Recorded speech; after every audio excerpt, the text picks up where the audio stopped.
My dude. What up? Cool. Let's go cheers, actually. I know we did it nice earlier. We got Kole from Counted Among Saints.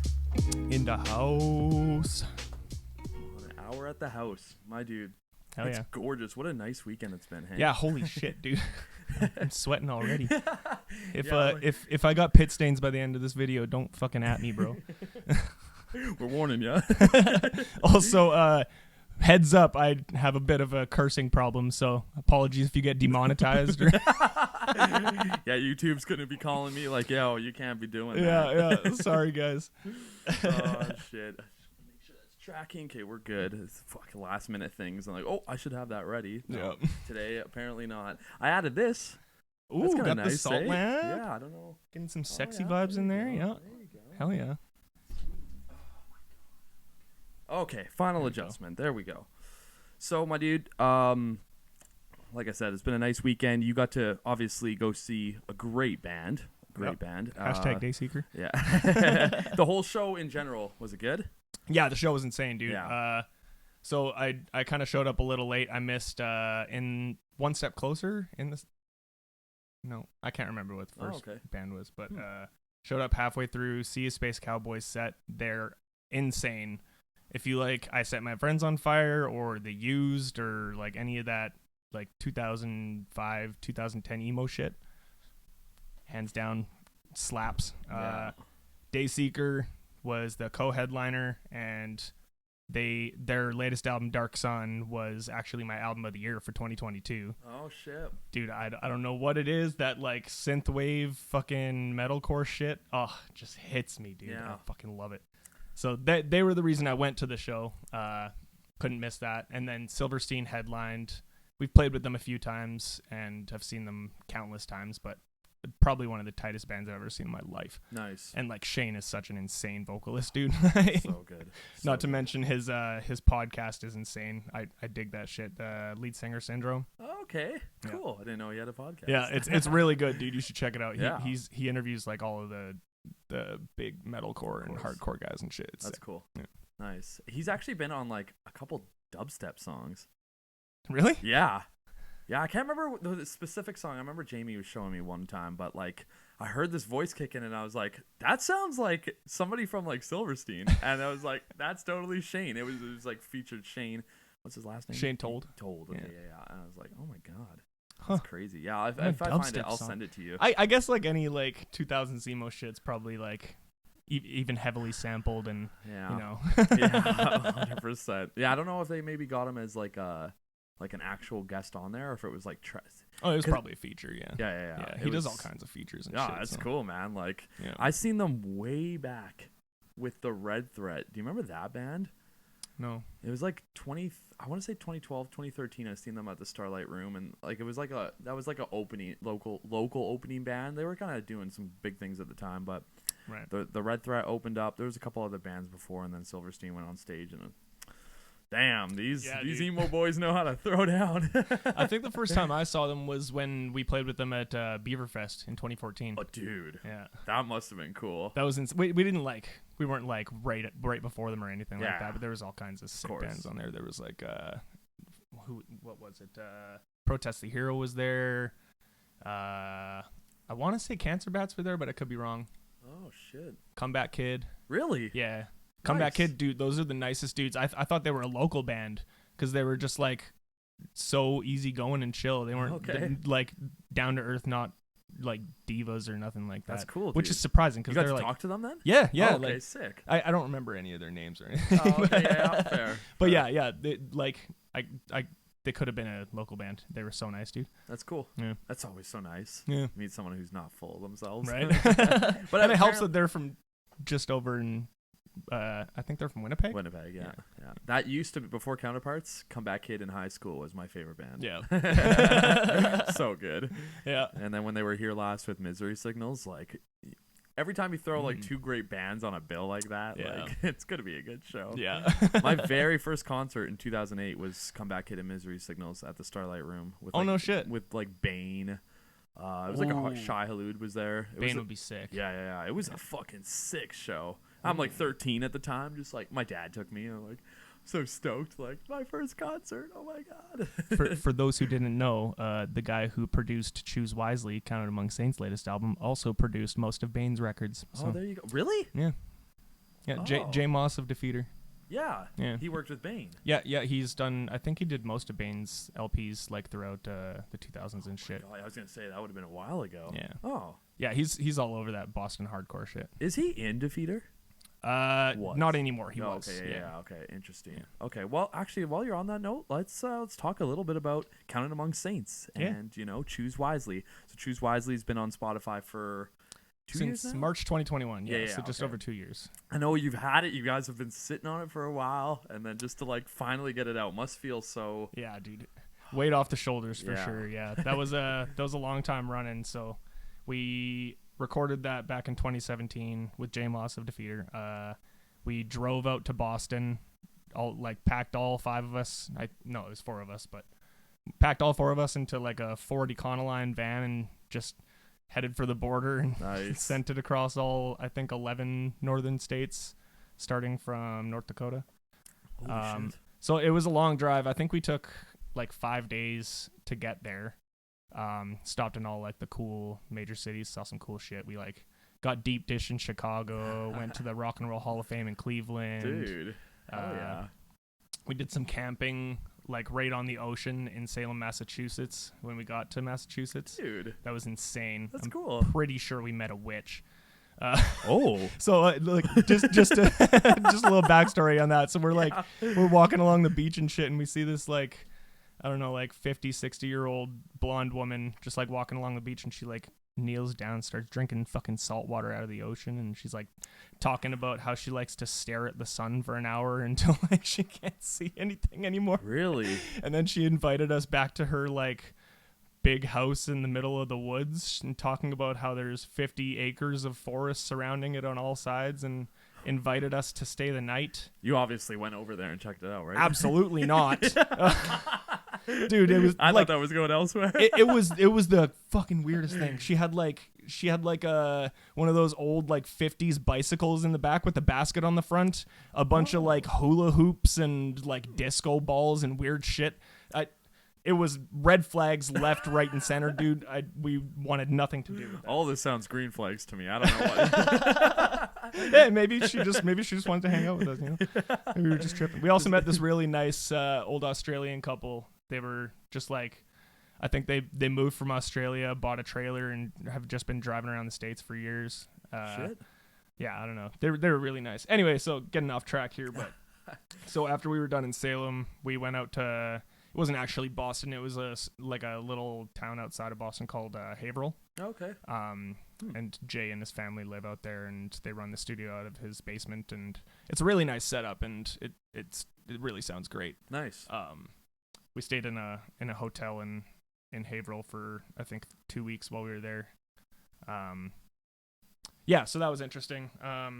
Jay's insane, like just so good at everything he does. He helped with like writing a bunch of the lead parts on the album and stuff, just to like help fill out some of the spaces. Right. Because he's like truly a producer through and through. Yeah. He's not just like an engineer. Yeah, I was gonna say, did he help with the actual production part of the album? Yeah, definitely. Yeah? So Okay. like, well, we did all the writing and stuff. We had like everything written before we went out there. We sent him demos and shit, so he knew Right. what he was getting into. But yeah, he helped with a lot of like making sure everything fit together nicely and filling out parts that felt a little empty. And Okay. we were just kids then, right? Right, It was of course. 2017. I think I was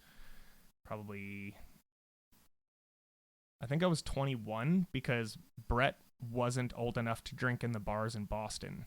We got kicked out of a couple of them. Really? Because he was only 20. Right, And yeah. he's the baby of the band. I think Yeah. he's only like a year younger than us, but he's always been the baby of the band. That's so funny. And when we were out there, so Cameron was the bass player of the band at the time. John was not in the band at the time. He left for a couple years. He was playing guitar, and then he left, and now he plays bass for us. Yeah. Always throws me off because I'm like, I swear he was a guitar player. Yeah. Like, He used to be like one of the main writers and like the lead guitarist, but then he like took some time off to deal with his own shit, and then came back to the band eventually. And nice. And he's been putting in work, dude. He's like, we're super glad that we got him back. We all just click, right? So, nice. Yeah. So we spent all that time in Boston, and then we kind of just sat on the album for like 4 years, I think it was. So we recorded in May 2017. We released in March 2021. Right. And I think that was mostly just because we didn't really know how to release an album. And there wasn't, like, this was in the period where there wasn't much of a scene here in Edmonton. Mm-hmm. So we didn't have a lot of people to kind of help us navigate that minefield. Right. And we just, like, we're stuck in this mentality, like, if we're going to release this album, it's going to be released right. I don't want to, like, half-ass this, because it costed us a lot of money. Right, and, no doubt. like, obviously years of writing and work, and we put a lot into it, and we wanted to do it right. But then it got to a point where, like, we've been sitting on this piece of art for 4 years, and, like, we probably sound nothing like we did when we recorded it, so we just had to release it, right? So we just said fuck it and just dropped it. If people like it, they'll like it. If they don't, they don't. Yeah. We got a pretty good response. I think we broke 10,000 streams in like a week. Nice. Something like that. Hell So that was tight. That's sick, man. Got a lot of good support. A lot of like feedback that we've taken to start writing our new shit. And nice. Yeah. So that's good, dude. It's been out for 2 years now, I think. Yeah, just over 2 years, and we're still very proud of it, but it's an old piece of work. So we gotta yeah, no doubt. Well, like every time I see you guys play and I hear those songs, like I'm like, oh yeah, I know this one. And then when you play a new one, I'm like, okay, this is cool. You're playing something new, but I don't know this one. Yeah. So I gotta try and like get into it. But those songs, man, they are tight. Like, and it obviously it follows something, right? You're telling a story throughout that album because the track names kind of like. Yeah, so for those who haven't noticed, the track names on the album, it's 10 songs, and they're named for the first verse of the first song. So the first verse is like, it's kind of ironic what my third grade teacher said: "You're taking the easy way out, it'll get easier in the end." So like, we just wanted to make it like a concept album, and the whole point of it is to. There's all this like motivational fucking hardcore shit, like, oh, it's gonna get better and blah blah blah, and especially for me when we were like writing this album, and I'm sure for the other boys in the band, I don't want to speak for them, but like hearing that kind of shit it's great. Like it's cool. It gives me like a fuzzy feeling when I hear it, but it doesn't fucking help me. You know what I mean? Right. It's just like, oh yeah, it's gonna get better, but like, it sucks now. Yeah. So like, what the fuck? Yeah. And so we kind of wanted to go a different direction, and instead of like preaching like positivity and all this shit, we just decided like the people who were like really down and stuck in this hole that they dug for themselves, they don't want somebody at the top saying, "Oh yeah, it's going to be great once you get up here. It's going to be sick." No. They want someone to climb down that ladder, get in that fucking hole with them. Right, so they're not alone. Mm-hmm. So that's kind of the vibe that we went with the album. We wanted to like, and maybe it's very hard to listen to, especially for like the people who wrote it, obviously. Right. But it's really about getting in the mind and like down in the hole with them, and like kind of just feeling like shit together. Yeah. You know, like, and you're not alone. Yeah, and like the only way out is through, right? So you gotta feel like shit to feel better. Right.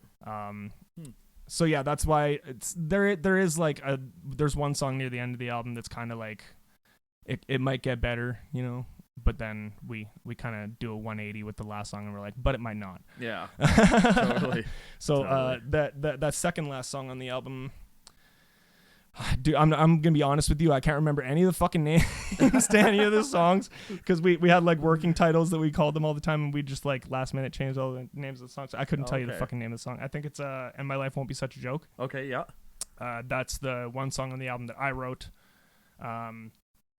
Nice. And it's the one that's kind of like, yeah, it sucks, but it might get better. Yeah. But interesting.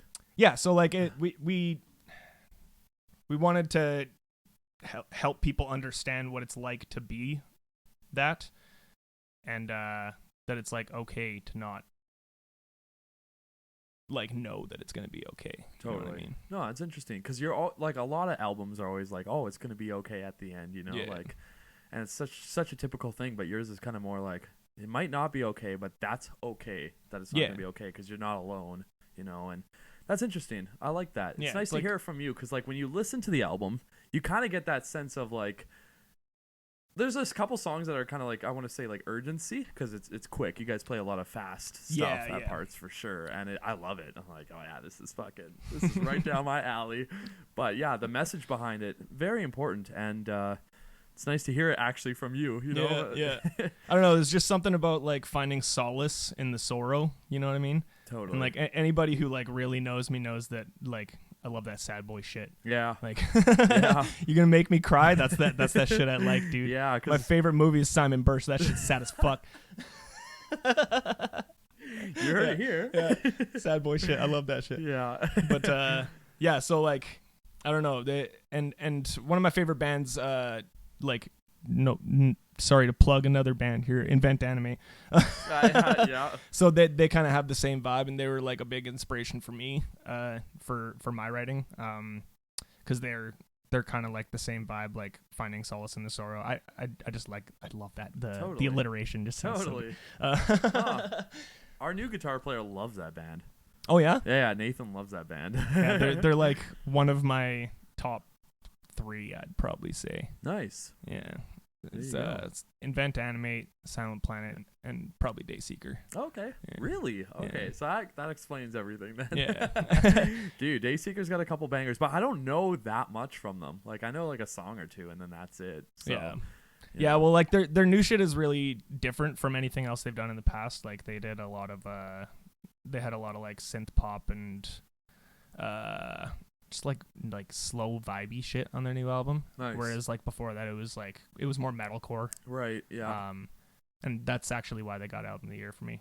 Just something different, you know. Nice, yeah. Did they play a little bit of a blend? Yeah, they did some of their old stuff, some of their new stuff. Nice. Yeah. That's cool, man. Yeah, man. They have this one song called Crying While You're Dancing, and like that's their whole vibe. I fucking oh shit. Okay. Like you just want to vibe to it, but you're also like, man, this hits me, you know. Are you crying while you're dancing? I didn't. I probably should have. I got close a couple times. There was one song I was hoping they were gonna play that would have for sure made me cry, but they didn't play it. Oh shit. That's all right. Maybe next time. Yeah, for sure. Yeah. I'm sure they'll be back. Yeah. It looked like a packed room. Yeah, I think it would. The dude in Silverstein said it was sold out. So, oh, okay. Yeah. Makes sense. People love that band here. Yeah, they do. Well, and like they're one of the few bands that actually comes here on a regular basis, right? Because they're Canadian. Yeah. And like you mentioned earlier, like I think we might have been off the air or something, how like Counterparts did that tour from Vancouver and then south and then went around to Toronto. Yes. And I thought like they're Canadian too, so maybe they'd come by. But dude. Don't even get me started on that. We can only dream, right?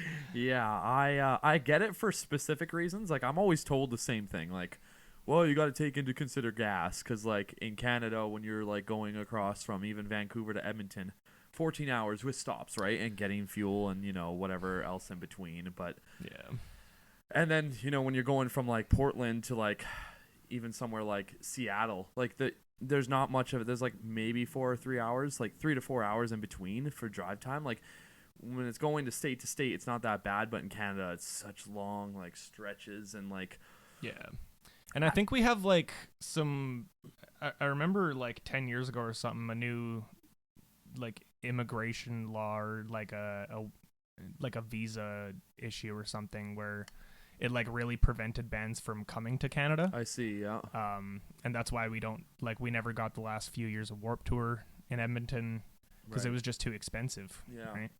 So I can't remember exactly what the law was, but it had something to do with visas and like it got way more difficult to get a visa. It turned from like a 3-day process to a 3-month process. Jesus, eh? Yeah. Oh, like trying to do that for one band is insane, let alone a whole Warped Tour of bands. Yeah. Like, yeah. So. Couldn't even imagine. I know like Carnifex, when they come to Edmonton, they can't come with their one guitar player because he has like a weed charge from like way back in like I want to say like almost like 2008 2009, and like that shit still like resonates. Like, are you kidding me? Like, I don't know. We're here. I feel like Canada's laws are like really tight because even though we have like the openness to like, you know, pot and weed paraphernalia and all that, there's still like this weird like, oh, if you have a charge though of like anything drug related, good luck getting across the border. Yeah. You know, so I don't know. Well, Canada has a really strict border too. Like, yes. like when we went to Boston, going into the States, I guess no, going into the States was a problem. Yeah. We got like pulled over and searched and shit. I think like 4 sketchy looking band dudes in a fucking big white van. Like, I understand. Well, did they ask you what you were doing in the States? Yeah, and yeah. You told them. Yeah. Okay, but they were still like, okay, we're gonna have to check everything. Yeah, it's just something about like, you know, a bunch of teenagers in a fucking van going crossing like one of the least busy border crossings. Yeah. And I think we crossed in the middle of the night too. Oh, okay. No, I think we crossed during the day. But like the funny part is they like brought a dog out and everything, but like they didn't tear apart any of the van except for my backpack. And I realize now that it's probably because like I used to keep a ton of weed in my backpack. Yeah. I took it out before the border crossing. Obviously, like I didn't take weed into the States or nothing like that. I'm not that stupid. But, but I think like the dog probably hit on the bag, and so that's why they ripped it open. Oh wow. But yeah, no. Now that I think about it, like when we did Boston, going into the States was brutal, and coming back into Canada was easy. But I know a few buddies who have like gone into the States, just wave through, coming back into Canada, they like interview you, like do all this crazy shit. Jesus. So yeah, I think the Canadian border is pretty strict. Yeah. Especially like out west here, just because all the drugs and shit that come through here. Of course. Yeah. Did you guys leave the same way you came in? Or did you go through a different border? I think we did the same way. Okay. Yeah. Because I was gonna say maybe that's why you went through. Yeah. Well, we were considering coming back through like Buffalo.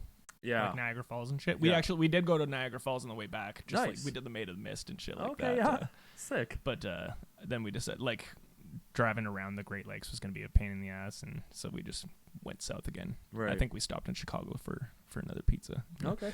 Sick.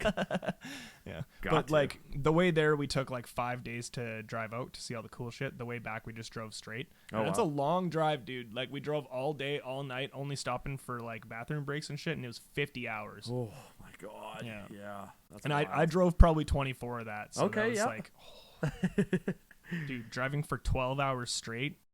Yeah. Jesus. It's brutal. And especially like through the northern states where there's not really a lot to look at. Right. Do you guys still have that van? Yes, actually. So Brett, like a couple years ago, like he blew the transmission or something on it, but he just got it back like a week ago. Okay. Yeah, he like just got it repaired and everything. He calls it the queef machine. Is there a reason for I'm sure there probably is, but it's just good shit. That's hilarious, dude. That's awesome. Every time I see it, I'm like, you guys are so ready to go on tour, like at any time. Like, well, and in retrospect, we probably should have got a trailer. Because we were like sleeping in the van and fucking like Caden was sleeping in like the well between the seat and the door. Okay. Because like one of us had the bench, one of us slept or was like awake watching the driver to make sure he didn't fall asleep and stuff, and then one person sleeping down in the well. Yeah. Because the whole back of the van's full of our shit. Right? Yeah. Did you bring your whole kit, or did you only have to bring a couple things? Brett brought his kit. I think we brought like the guitars and shit. I don't know if we brought amps. Oh, okay, yeah. Yeah, I don't think so. I know we used one of Jay's amps for at least some of the album, and I could be wrong on this, but I think it was an amp that used to belong to Aerosmith. Okay. So that was really cool. He had anybody who knows Jay's probably seen his like Telecaster that he plays. It's got like Evertune and shit on. It's super sick. We played some of the album on that too. Nice. But yeah, a lot of that's why the album sounds really Defeater, because it had a lot of Defeater like esque parts in it. Yeah. Caden was really into Defeater when he was writing some of that stuff, and like prior to going. Yeah. Right. Yeah. Okay. Yeah, and like a lot of the songs on the album are even older than 2017. Like I think it's the 5th song on the album. It's like the really metalcore sounding one. Yeah. With like the at the end. Yeah. That one we wrote probably, I want to say like 2013. Really? That's a really old song. Wow. And like, sorry, but we're never playing that shit live. I fucking hate that song so much. Oh my god, I love that song, dude. No, like it's just fucking boring to play. I don't know. Interesting. Okay. But yeah, I don't know. Like it's just that's the like really really old song on the album. But then like the last song on the album we wrote probably 2 weeks before we drove out. Really? So like it spans a long period of time. That's for sure. Interesting, yeah. But they all flow well together. So even for that old song and then bringing on the new stuff, like at least with the Defeater vibes going on, like at least it flows really well. Like, yeah. And like we made we put a lot of effort into making sure that they kind of blended into one another, because it's not supposed to be like a book with chapters or anything like that. It's more supposed to be like one continuous story that like eventually builds to a climax and then has like a kind of a resolution at the end, but like we also wanted to kind of leave it not resolved. Right. It's almost like open-ended. You can take it how you want. Exactly. Yeah. So like definitely a lot of effort put into like the transition between songs, just to kind of make it feel more like one cohesive piece. Right. And that was, I'd just like to point out, that was most of that was Caden's vision. That album was really his baby. Right. And he killed that shit. So he didn't write everything on the album. I think John wrote a couple songs before he left the band. I can't remember exactly which ones. Interesting. Actually, yeah, dude, they're back to back. It's the third and fourth song on the album. Okay. Both of those were written by John. Cool. And that was when he was playing, like he used to shred on the fucking guitar, dude. Oh yeah. Yeah. He hasn't picked it up in a while, but I'm gonna try and convince him to, because he's got to get back to work on that shit. He wrote some good shit back there. Yeah. Yeah, and then I wrote the one song near the end, but everything else was Caden. Nice. Yeah, he's like really the songwriter of the band. He's got like, so I do some writing, especially lately. I've been trying to write a lot more. I did like that weird the vocal contest for Our Last Crusade. Right. I wrote some lyrics there. I think that was probably some of the best lyrics I've ever written. Nice. And shout out to Terrence for all the dope shit he said about that. That was fun. Hell yeah. So yeah, like definitely trying to write more. I've got a couple songs in the bank. Maybe cast songs, maybe not. We'll see how it goes. Totally. Yeah. That's cool, man. Dude, that video inspired me. To do the Killing the Dream cover I did. Yeah. Like, oh, dude, that you was can sick. just shoot a video with your fucking phone. I was like, why haven't I thought of that like so much earlier? Like, yeah, I totally got inspired by that, dude. Dude, I did like so many takes for that shit too. Like, really? Because I like really waited till the last second to do all my shit for that. Right. I spent probably 2 weeks writing the lyrics, just like whenever I had a second, I got inspiration, I'd toss some on. And then like I think it was the last 2 days is when I did all of the recording, editing, and like shot the video and shit like that. Wow. I tried a few different angles. I like set up the phone on like a tripod to try and get a good angle, and it just looked silly. Oh, okay. Yeah. And then I don't know, I tried so many different things, and then I just settled on using the selfie stick. Okay, yeah. And even that, like I didn't get a perfect take, but I was under pressure, so fuck it. And then yeah, and dude, then it worked, man. It worked. Yeah. I kind of wish I did more of the song. I think Terrence did the whole fucking song. Yeah. Like, how the fuck am I supposed to compete with that I shit? thought yours was. I was so shocked. I was like really getting into it, then it just ends. I'm like, yeah. I couldn't even finish the 60 seconds. I had to toss that fucking Star Wars scroll shit at the end because I couldn't fucking think of anything. But I don't know. I'm kind of a perfectionist, and I like shoot myself in the foot with that a lot, because like I could put out tons of shit that's like pretty good, or I could really like stress on it and never put it out. Yeah. And it's usually that second one. So totally. Well, how long did it take you, like before we shot your video? How long were you sitting on that cover for? So that one I didn't really have any time constraints, so I really took my time with that one. I think I started like the tracking and stuff in October of last year. Okay, yeah. And then throughout like late October and early November, I was like playing around with some mixing and like just tossing plugins on and shit. I don't know a lot about like engineering or like even audio in general. So like I'm kind of just playing around with shit until it doesn't sound like a fucking toilet bowl. Dude, it sounds so good. And like it sounds so good. I mean, it's not, I don't want to like put myself down or nothing like that, but it needs some work but I'm trying to really like do everything myself. Right. Just to like, so I got like really into audio engineering and stuff after listening to a lot of John Bellion and watching a lot of his how-to videos, and I like decided I really want to try and learn how to at least track and mix like all instruments. Nice. So that we can like save some money on Cass's next project or whatever. Yeah. Like track shit ourselves and maybe even mix ourselves and then send off to mastering. Nice. Yeah. I'm hoping like maybe I'm still practicing. That's what these covers and stuff I'm doing are mainly for. Right. So that Silent Planet cover, that's where I like really, that's the first time I did like a whole piece of music, like recording the vocals, doing all the mixing and stuff like that. I didn't do any kind of mastering because I don't know how to do any of that shit. I kind of just like bounced the raw file and uploaded it. Right. And yeah, that one I like really took my time with the mixing. So I took, like I said, the end of October, early November to mix it. And then I like sat on it for a month. And then I went back to it and fucking hated every second of it. So I like redid it. Yeah. I didn't like retrack or anything, but I redid all the mixes and like fucked with the levels. I got some feedback from a couple guys. I think I sent it to Terrence and Brett and yeah, a few guys, and got some notes. And that's like really the essence of how I'm teaching myself, is just like trial and error. Ask like the people I know who know a little bit about this shit for feedback, right, and then go back and revise it and stuff like that.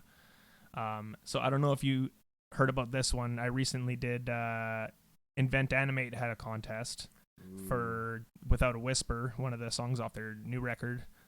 It was like a remix contest, but they also were accepting covers. Okay. So I did like a vocal cover for that one. And that one was a massive beast. There's so many fucking vocal parts in that song, dude. Yeah. So that one had a deadline too. They gave me 2 weeks. Oh yeah. And you get it done? I got it done. Yeah. Nice. I tracked everything. Shout out to Brett Hansen, Cass's drummer, for helping me with tracking with that shit. That dude's a magician with anything music related. And he's such a good drummer too. Yeah, fucking one of the best I've ever seen. He also just like knows everything about like music, and especially live music, because his dad owns a production company and he's been doing that shit all his life. He works at Union Hall? Yeah, Brett is, I think he's the light tech at Union Hall. Oh, okay. He also does sound sometimes. But yeah, his dad has H Factor Productions, which is like one of the biggest production companies in Alberta. Shout out, Bill, you're a legend. Nice. So yeah, like Brett was raised doing music shit. Like he's got the band with his whole family, like his dad, his 2 sisters, and him.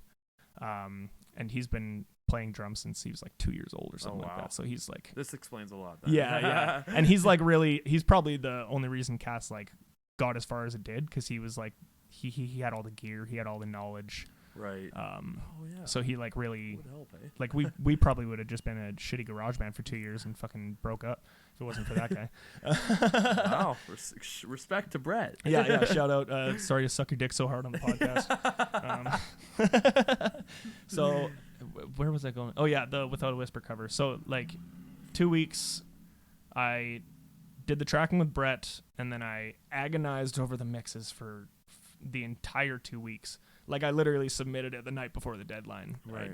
And that was like, I just submitted it because I was like, if I fuck with it anymore, I'm just going to ruin it even further. Right. I don't know anything about mixing, man. And like the more I was tweaking it, I was starting to get to a point where I was making it worse. And I just like, I didn't know what I was doing half the time. Right. So I just like stopped. I was like, fuck it, this is good enough. And like, so Unified, the band's label, they like contacted everybody and was like, we're going to pick 13 of the top mixes or whatever. I didn't get in the top 13. So like they announced the winners on a live stream. I watched the live stream. They didn't like tell anybody who the top 13 were. I'm sure they told the top 13, but I didn't know that.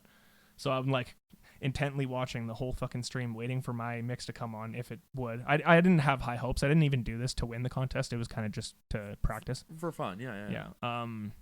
But yeah, I noticed that every one of the mixes was a full remix. Like it was like EDM remixes. Oh. And they called their contest a remix contest.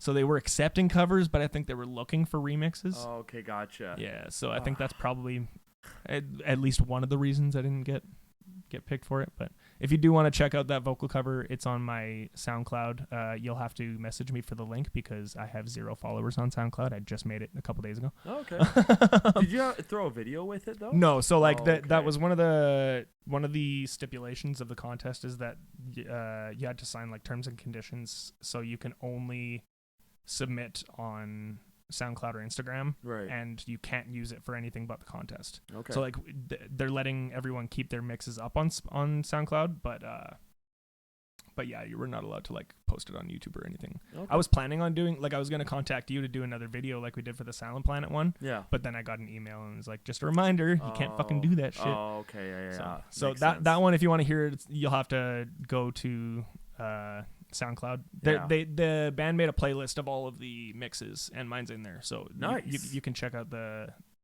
playlist. Okay.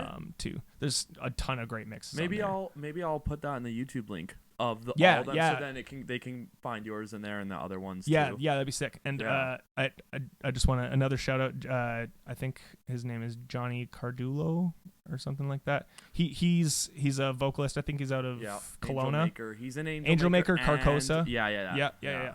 So he did a really cool orchestral remix of that song, and like that one should have won in my opinion. I don't know how the fuck it didn't. That was insane. Okay. It was like, dude, it was like watching a fucking Avengers movie. Really? It's so good. Like I don't understand how people can like take the original version of a song and like just completely reimagine the whole thing. Right. It's just like incredible work, Johnny. You're a magician. Oh, that's wild. Do you think you'd ever dip your toes into doing that kind of stuff? Yeah, so I've been contemplating getting like a solo side project set up. I want to do some more like explore different genres and shit. I've been doing like heavy music for fucking years, 15 years, something like that. You're not, but you started at a young age. So true. Yeah, we were just babies when we started out. But so yeah, I've been doing like heavy music for as long as I can remember. But I really want to like start expanding a little more. Especially in the last like 10 years, I started getting more into like like soul pop and like any kind of pop shit, really. Interesting. Okay. And yeah, I just want to like branch out a little more, do something that's a little out of character for me. So I have like written a couple like poppy, like soul poppy songs. Cool, man. But nothing I've put out, nothing I'll probably put out anytime soon, but it's just something I'm just fucking around with, you know? Yeah. Make a couple beats and see where it goes. That's sick, dude. Yeah. That's sick. But like I really want to make it a point to try and do as much as I can on my own. So like I'm a vocalist by trade, obviously, but like I want to be more of a like all around musician going forward. So like I'm trying to learn guitar and shit, and mostly production is one of the things I'm pursuing. Right. I thought about going to school for it a little while ago. I like put out a couple applications, but it ended up being too expensive. So I've just been kind of practicing. But yeah, I want to like do some pop shit and maybe incorporate some more like some other genres into Cass, maybe a little bit. Cool. No promises. Like I don't. Yeah. Maybe I should stay in my fucking lane. But well, I was thinking you're talking about it, I'm like, you know how to play guitar, right? Yeah, a little bit. Like I'm not amazing or nothing. Yeah, but you could like do something along the lines more of like, instead of like hardcore metalcore, you could do like what you really like Dayseeker vibes and like North Lane and Animate, like that kind of like metalcore. I could totally see you having like a little side project with that. Yeah, because I know that's what you really like. So like, I'm not sure if I should be saying this. Sorry, boys. If I I'm crossing the line here. I was actually I was asked to join Sionis when they were looking for a new vocalist. Well, like not to join, but like to audition anyway. Right. Yeah. I did turn it down just because like at the time I was really trying to like light a fire under Cass's ass and like really get back to work with them. And we have been like, I've been writing more, and I think the boys have been writing a lot too. We haven't really been rehearsing much because we don't have any shows or anything lined up. But yeah, like trying to get into that. I think I would have fucking loved being in Sionis. They're like right up my alley. When I first heard them, I was like, bro, did Silent Planet come from Edmonton? When the fuck did Invent Animate join the chat? But like, dude, I love that like progressive metalcore shit, the shit that I know fucking Caleb loves writing. Yeah. So I think that would have been a sick fit. But yeah, I was trying to. I didn't want to like abandon my boys and Cass, you know, and like it probably would have been fine anyway. I was probably just getting in my own head about it. But yeah, I don't know. I do definitely want to try. I'd want to do some kind of other project. I don't know whether it's another band or like the pop shit or fuck it, maybe I'll start rapping, you know, maybe be a SoundCloud rapper. Caleb, get this guy's a feature on a song. Yes, okay? Dude, I will fucking feature on any Sionis song in a hot second. There you go. Bo is a fucking legend. I'm so really glad that he got that spot instead of me because that dude is a fucking madman. Respect, yeah. Like, the fact that you can be in two bands and slap in both and like, like still have time to like do all that you do, man, you're a fucking legend. Like I think I probably would have made them a little mad with how like flaky I am sometimes. That was a problem in the early days of Cass. I would like miss practices and shit like that just because like yeah, I don't know, just my priorities weren't fucking straight, and that's probably why we're still not haven't gone anywhere after fucking 12 years. But well, I mean, you guys have a super solid release. Like, Choose Wisely is a really good product. You could technically tour on that. Yeah, we thought about it, but we just like weren't in the right place financially when we released. Right. My God, we got some road rage happening out here. Yeah, I'd say. Jeez, what were we talking about? Hour at the House is gonna get fucking violent, boys. Let's. No hardcore dancing in the living room. They just don't want us to have any fun. They're getting antsy. Okay, sorry, getting distracted by the outside world here. We're in internet land now. Yeah. Yeah, dude, just like trying to expand my horizons and challenge myself. I kind of been like I said to you earlier, I kind of been like hiding in a dark hole for the last 10 years and like doubting my abilities and, you know, like just kind of being a lazy piece of shit and not doing anything. So like I'm trying to really get back into doing stuff. Right. And I think you know, like doing the production stuff and the pop shit and like really branching out to outside of my comfort zone is really helping with 100%. Yeah. What would you say is kind of a factor for you getting like maybe a fire lit under your ass? Like, what's something that's like, have you been inspired recently by somebody or something that's like... Yeah, so like I work from home now for the past, I think, year. And I think being isolated in the house like that has helped me like focus more on like the online world and like the digital presence that we're putting out and stuff like that. Right. And I watch a lot of like music reaction channels and listen to a lot of podcasts about musicians and just hearing like people in the industry talk about their experiences coming up in bands and like the state of the scene in all these different places. And I'm always hearing all these people like, oh, I've been like locking myself in my bedroom and staying up till 4:00 in the morning just trying to get this riff right. And like I just never had like that level of obsession about it. Yeah. But like I've wanted to be a musician for as long as I can remember things, right? Like I remember the first time I performed in front of a crowd was at a wedding when I was like 6 years old. I sang Complicated by Avril Lavigne. Really? And like I was like scared shitless the whole time, but like crazy. Then and even before that, I've always wanted to be like a singer. I didn't know I wanted to be a metal vocalist until much later, but like I always wanted to do some kind of music shit. But like hearing all of like the people that I look up to in music talk about like how hard they've hustled and like the sacrifices they've made and shit like that, it just kind of made me feel like I need to be doing more. Right. You know? Yeah. And so like I just keep that in the back of my mind whenever I'm like and like I'm still kind of fucking lazy. Like I definitely don't spend my time on the shit that I should. But but you find more you're more driven now than maybe years before. Yeah, right? exactly. Because like now I have a reason to do it, or like like I have the motivation of like looking up to the people I look up to, and like their hustle, like Garrett Russell and how he fucking. Garrett Russell's like one of my biggest inspirations as not only a vocalist but a person. He's just like. Just the level of selflessness and like passion that he has for what he does. Like he would rather sleep in a fucking minivan every day for the rest of his life if it means he could be on the road than to have any sort of like stable home or anything like that. And that drive is like really what's inspired me, I think. Yeah.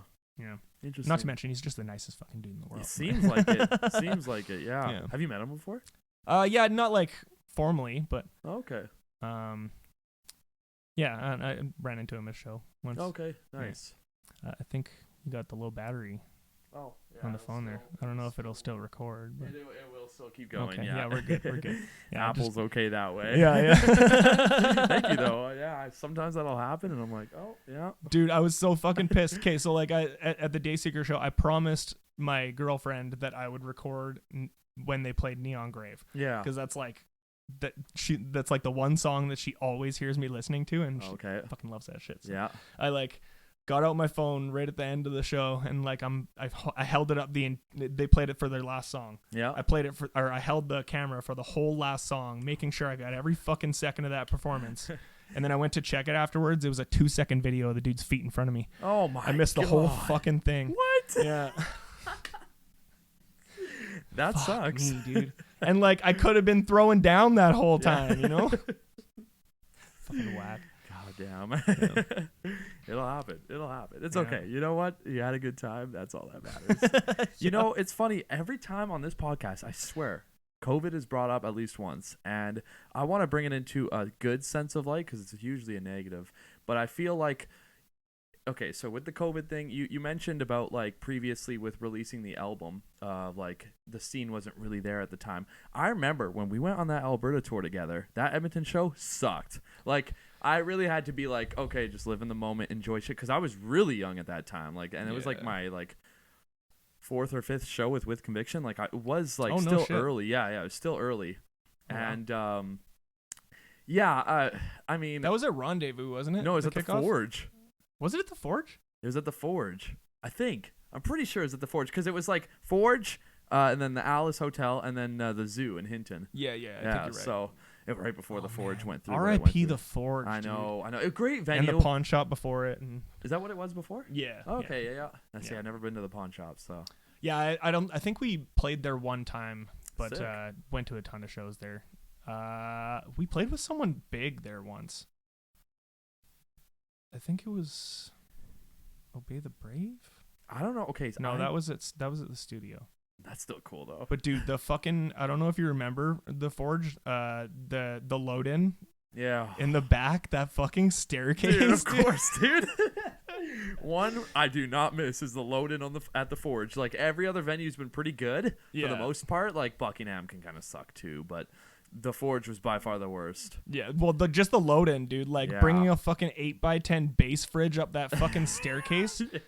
The amount of times I almost died on that fucking staircase, dude. And like, I saw a meme a while ago too. It was like, it's all fun and games until you got to load in up this staircase, and it literally looked like a picture of the Forge staircase. Like someone took a photo of the fucking Forge staircase. Yeah, that shit was fucking crazy. Fucking wild. But like on that note, dude, like just the fact that like I feel like COVID helped inspire so many people get off their ass and like go out to more local shows, go out and make music, go out and do what you want, because you never know when it can just be like isolation again, and we really needed that, because I feel like the scene has like when we were in our earlier days of that stuff, like 2018 and even a little bit into 2019, like there would be shows that'd be like, this sucks. Like I know you should take every show with like a grain of salt, like I said, and you got to play just to play no matter who's there. And I still live by that aspect. Like I'm still going to go hard, but it does kind of suck seeing like when you're playing to like nobody only bands. Yeah. And now it feels like shows get really packed. And I know both our bands have come a long way from those shows anyways, but still, like, I'll go to a local show of a band that, like, to me, they seem like they're still starting. They have, like, either an album out or, like, an EP, and they're just, like, kind of playing a local show. And it's, like, especially the aviary, it gets a good fucking packing sometimes. Yeah, dude. The scene's got some life back in it these days. So, like, obviously, I've fucking been around the Edmonton scene for a while. We like, I think Cass's first, like, official show was in October of 2010. Oh, shit. Really? Yeah. At the Jekyll and Hyde pub downtown, which I think shut down probably a year later. Probably. Yeah, well, like, it was a great venue. They had, like, a bar upstairs and the venue downstairs. But nice. Anyway, yeah, that was our very first show. It was actually sold out, so that was sweet. Sick. Yeah, first show when we sold out the headliner, so that was tight. Nice. But yeah, like, in the early days, we had, like, Raise Fist Productions and like, Avenue Theater and the Studio Music Foundation, all these dope fucking venues run by dope dudes. Shout out Ryan Walraven. He was our manager for a few years. Really? Yeah. Oh, and okay. I think Sabian actually worked for Raise Fist for a while too. Yes. He helped us with some booking and shit back in the early days. Nice. Shout out Sabian. You're there fucking you go. beauty. There you go. And then yeah, like, back in those days, the scene was insane. We had, like, big bands coming through all the time, and, like, always a local, like, 2 or 3 local bands opening up. Like, we opened for fucking Life Ruiner and Being as an Ocean. Dope, Obey dude. the Brave. Who else? We played with Norma Jean. Yeah. Like, all these insane bands. Well, with Conviction, before I was in the band, on a quick side note, I'm pretty sure you guys opened up at that Shai Halud show. We opened Shai Halud too. Yeah, dude, that was fucking bananas. I wish I was there. Dude. Like, I wish I was at that, even if I wasn't in the band, like, just to see that show. Wasn't I want to say Stallard was on that show too? Interesting. Maybe I could be talking a lot of out my metalcore ass. acts at that time. Like, yeah, bands definitely. were still. Well, and, like, there was, like, not only was there a ton of bands in the scene, but there was a ton of fans. You know, like, people would come out to shows just for the sake of coming out to shows. Right. Whereas, like, I don't know, there's, like, a weird window. I think it was, like, 2 or 3 years before COVID until the end of COVID, where it was just really dead. All the like, big venues that always held the good shows shut down. Right.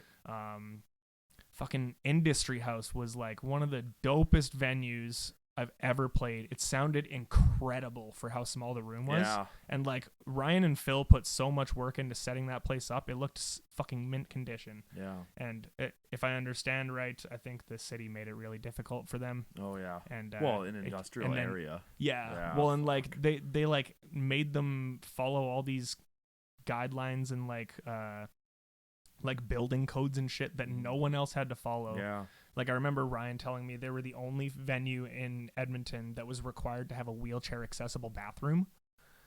Like, the city told them they couldn't open unless their bathroom was wheelchair accessible. Oh, yeah. But then they had to do it, right? So they, like, knocked out this, like, ledge that was in front of it and put this, like, barn door in front. They put so much money and work into that place, and then, like, COVID happened and it just fucking went under. And that was a great venue, and, like, I think we played there, like, 3 or 4 times, I think, and then it just COVID happened and shows weren't a thing. Totally. I think actually one of the last shows we played there was during COVID. Yeah, and, like, right before, I think, like, a week before they started saying, like, no gatherings and shit like that. And so sad. Actually, I think that show was with Hollow Matter. Yeah. Who I believe I learned in Terrence's episode on this podcast, some of the boys in Repulse Reprise are from them. Yeah. I think Jordan and Brett are both were in that band. Yeah. I could be wrong, but I had no idea until Terrence mentioned that. And like, I don't know if you guys remember, but back when we played that show, you guys blew me right the fuck away. And I was wondering for so long whatever happened to Hollow Matter. Like, I was trying to, like, I would tag them, and whenever people were looking for bands, I'd be like, yo, hit up these guys because they're fucking sick. That's sick. But yeah. See, I have the poster from that show. Never went to that show, but really? Me, Sabian, and Keelan came out to your guys playing there with it was a gent band. Yeah. From Soul Runner? No, it wasn't Soul Runner. Luminosity. No. Fuck. I have one of the dudes on Facebook too. Forgive me, I can't remember your band name, but, like, it was a Calgary band that came up, and you guys played that show. They might have played either before or after you, and then the headliner, like I can't remember who the headliner was. It might have even been you guys, but it was one of the last shows because it was in February. Yeah, before COVID went and tore everything down, and that was the sad thing that happened from COVID for the scene. Was losing the industry house, because that one I feel like would have, especially right now, would have thrived. Yeah, like, dude, right now that would, like, they'd have shows every fucking weekend. And my favorite thing about it was that was an all ages venue. Yes, the all ages scene in Edmonton has just like disappeared. It feels like a little bit. Well, Aviary hosts all ages shows. Oh no, I shit. went to a hardcore show there not too long ago, and dude, there was like a lot of kids. I think I did see an all ages show there recently. I don't think I didn't go to it, but I saw. Yeah, the you post. see that, but the poster, yeah. That Capital hardcore shows, they put on shows there that is like typically all ages. Yeah, and, that's good, dude. Because like when we were starting out, we were only like 13, 14. Yeah, and like there's so many like good musicians in that age range. That's when you're like really dedicated to like becoming who you are, right? That's where we all decided that we wanted to be in a band, and like where we honed our skills and shit, and like went from sounding like fucking Broken Side to maybe sounding a little bit more like fucking better Broken Side. There you go. Yeah, 100%. Yeah, I don't know, man. Just like people like Terrence and Sabian and fucking Adrian, all those dudes like really breathing life back into the scene these days is, I think it's stronger than it's ever been. We've got some dope venues back up. Yeah. We've lost a couple recently too, unfortunately. Of course.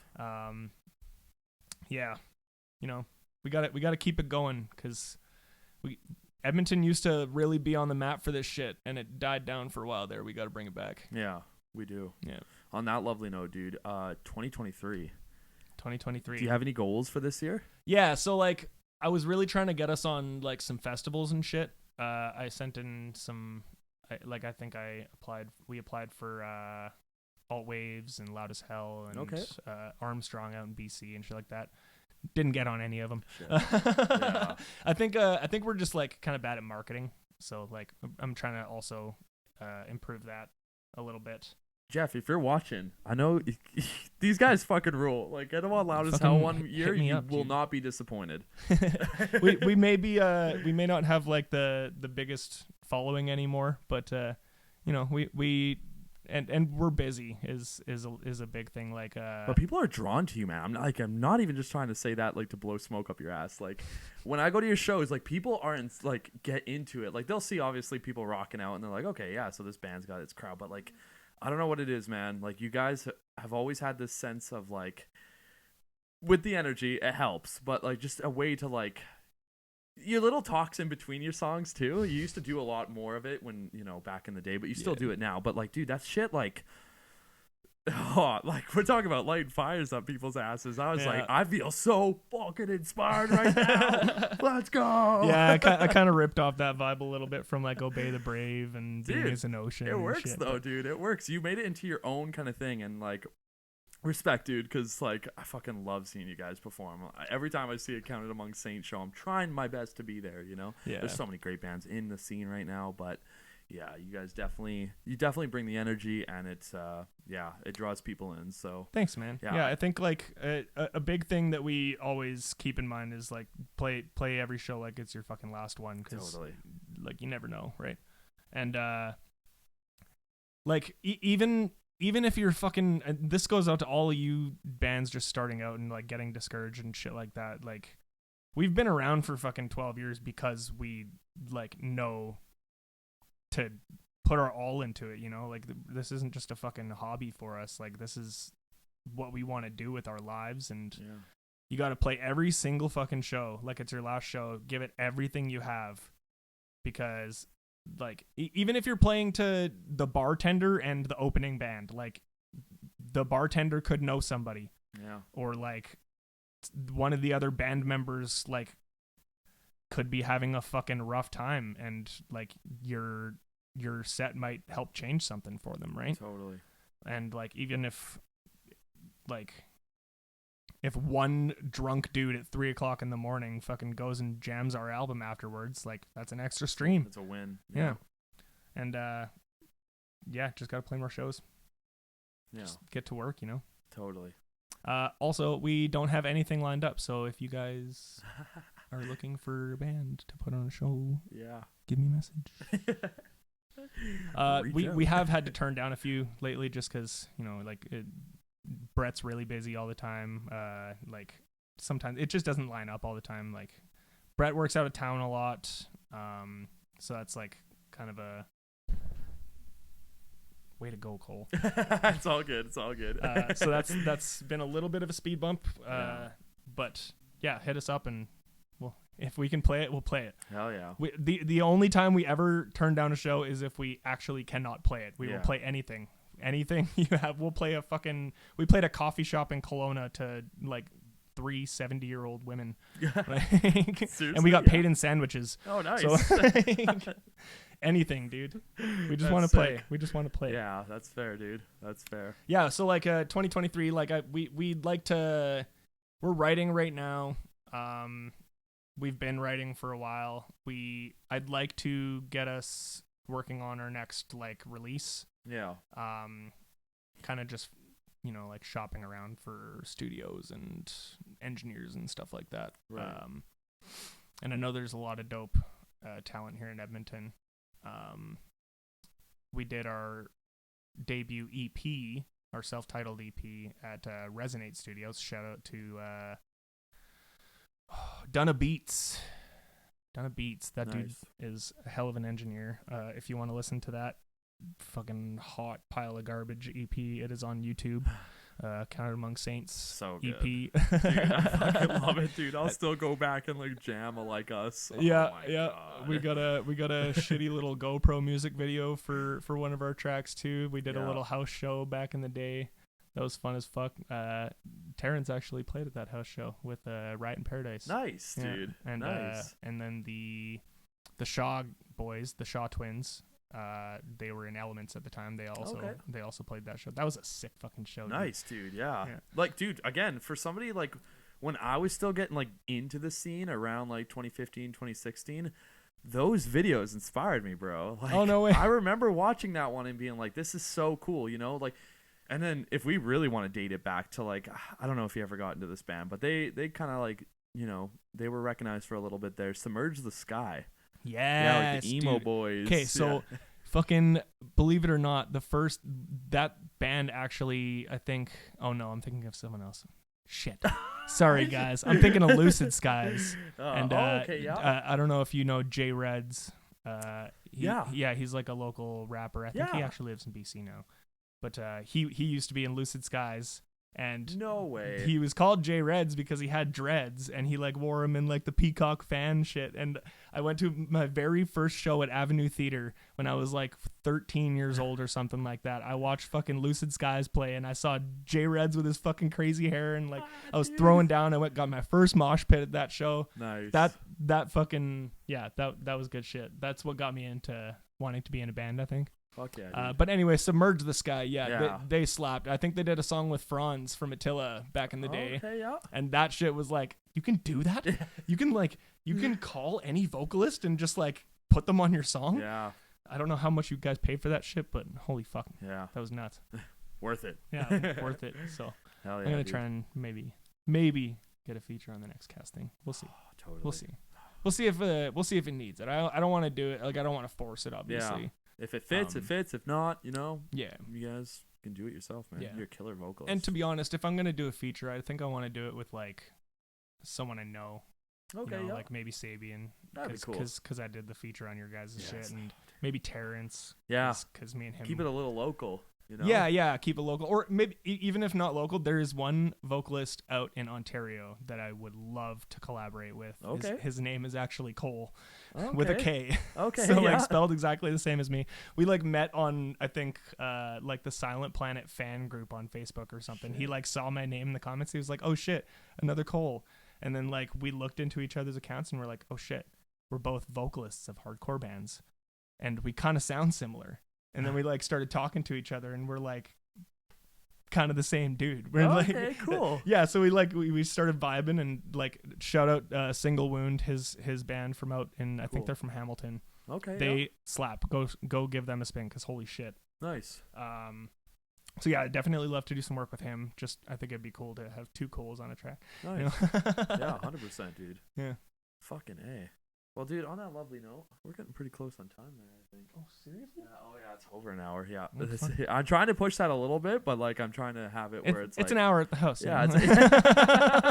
Yeah, we don't want to push it too far, but no, for sure. Please drop your socials right now if you can remember on the top of your head. Yeah. So I think everything is just Counted Among Saints. Like one word, no caps. Instagram is like @Counted Among Saints. Okay, yeah. Facebook just Counted Among Saints. Go listen to Choose Wisely wherever you get your music. I'm sure some of you know this, but for those who don't, 100% of the proceeds from any streaming or any income from that album whatsoever goes directly to the Canadian Mental Health Association. Nice. And if you want to, obviously, like Spotify and Apple Music don't pay very much per stream. If you want to make a bigger contribution, you can go to our Bandcamp and pay whatever you want for the record. And then every penny of that goes directly to the charity as well. Nice. Yeah, like we really, this album wasn't for any kind of gains for us. This was, well, it kind of is. Like, obviously, like we want to get recognition and like we want people to hear our fucking music, obviously. Of course. But yeah, like if we want to like, you want to give back a little bit. Yeah, Nice. like, you know, give where we can. Nice, that's good, man. And like, obviously, we're not like a cash cow or nothing for them. So if you like I said, if you want to make a little bit more of a contribution, either get our record off of Bandcamp, pay whatever you want, or just donate directly. Yeah, just keep streaming. Yeah, they've helped me out a lot. They've helped out a lot of people I know. If you're dealing with any kind of depression or like suicidal thoughts, anything like that, they're a really good resource. They like help you find where you need to go and put you in contact with the right like people that'll actually help you. Yeah. People who care. Yeah. Yeah. Or if you're not there yet, like that's cool too.